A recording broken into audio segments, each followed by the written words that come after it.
When we came upon our theme about transforming ideas into action, I started digging back into my old mental war chest of thoughts and ideas and recollections. And I remembered more than a decade ago working with a company called Ideas to Go to bring a new product to market. And so I thought, boy, that would be, I wonder, no, I will try. So I just emailed out of the blue the president of the company Ideas to Go. His name is Charlie Hartwell, and he's from Minneapolis. I've never met him until tonight. And I lost you. And there you are.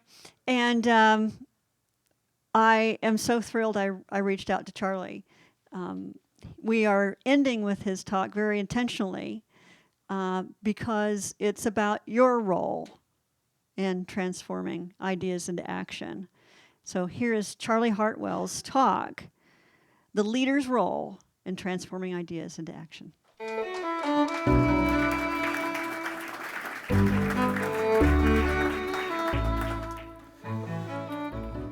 Someone recently asked me, what's your secret sauce for leadership? The answer is simple. It's the sacred union that I have with my wife, Maureen. It is the blending of the feminine and the masculine, the wisdom and the method, the diverging into ideas and the converging into concepts, the inhalation and the exhalation, the dreaming and the doing that transforms ideas into action. To inspire ideas to reality, I believe there are 5 roles of a leader. First, for ideas to have voice, people need to have theirs. Our voice is our creative expression of our authentic self. It is a leader's role to know their own voice so they can empower others to have theirs. The greatest gift I gave myself as a leader was to find a musical voice at age 40 that I didn't know I had. It allowed me to go back and lead in a blended way, including the feminine ways of leadership. Harvard Business School taught me the masculine ways of method. My singing voice connected me to my inner wisdom. Finding that voice from deep within, becoming a singer-songwriter, allows me to be more present to others' authentic voice. Bunker Roy is a great example of this.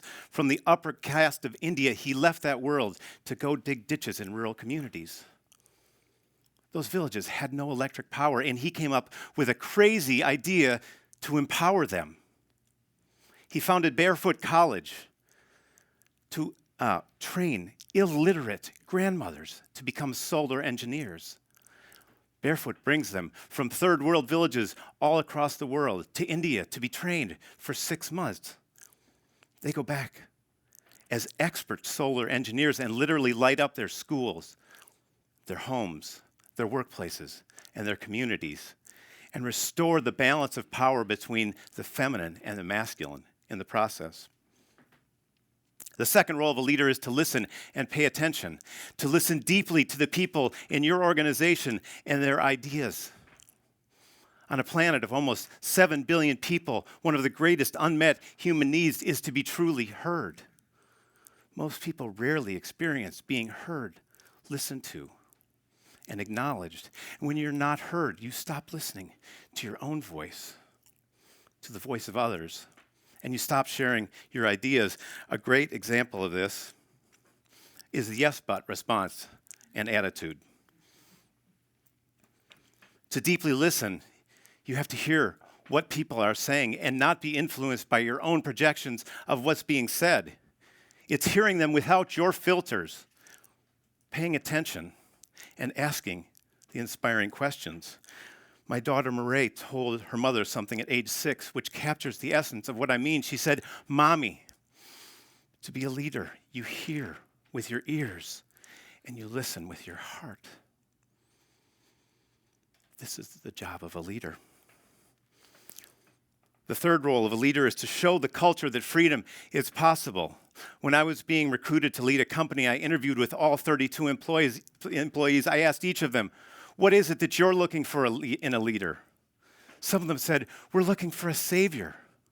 for someone to fix this place. One person actually said, we're looking for a man with sandals and a stone tablet. I laughed and looked at them and said, if that's what you're looking for, I'm not the right person for the job. I knew that everything that they needed was already there. It just needed to be empowered.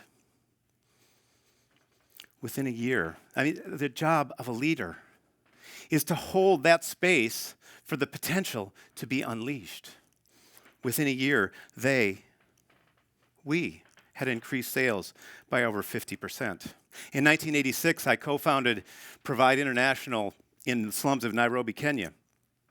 Started as a child feeding organization, it later transitioned to healthcare. The role of our US board was to get things going, raise the initial funds, set up the organizational structure, and build the first clinic. After 8 years, we made the conscious choice to turn the organization over to the Kenyans to empower the African leadership. What they have done since then is truly remarkable. This August, I'm returning for the 25th anniversary of this organization, which has now served over 1.5 million people in Kenya's slums, with 5 healthcare centers, the first ever maternity wards in Kenya's slums, the first ever diabetes treatment clinics in Nairobi's slums, the only ambulance serving 10 million people in Nairobi's slums, and now with over 300 employees. What they have done is shown what is possible when the culture is set free.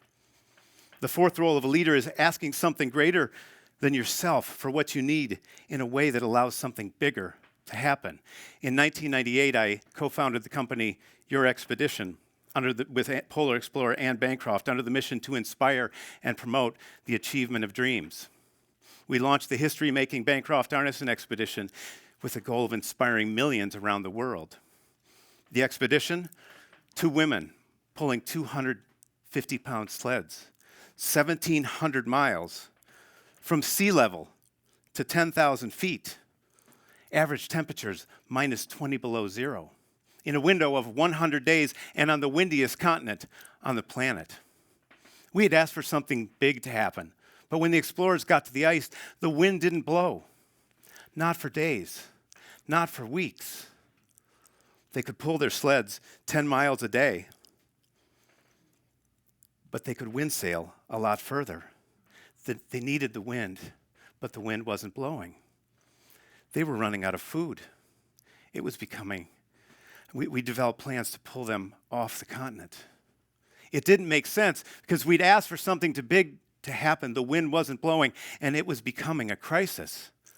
And it was the crisis and the chaos that was the something big that drew the global media attention that we wouldn't have otherwise received.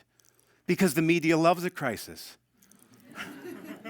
And then one day, the wind blew perfectly, and they skied 85 miles in 24 hours, and everything changed. We had asked for something big to happen. We received more than we could have ever imagined, and it happened in a way that we could have never conceived. The fifth role of a leader is being receptive to what shows up and using it creatively. On the expedition, we'd purchased 2 seats on a plane from South Africa to Antarctica. 4 to 5 other expeditions were on that plane. The seats cost $80,000 apiece. We'd organized a send-off event in Cape Town, and during the celebration, we learned that all of the other expeditions had backed out for financial reasons, meaning that our small company had a budget that went instantly from $160,000 to $800,000. Gulp. We had asked for something big to happen, but now we had to deal with what had shown up for us. First, we used several creative tactics to negotiate the price from $800,000 to $650,000. Second, we went back to all those other expeditions and offered them a lower price, reducing our flight cost to $500,000. And finally, we changed the paradigm.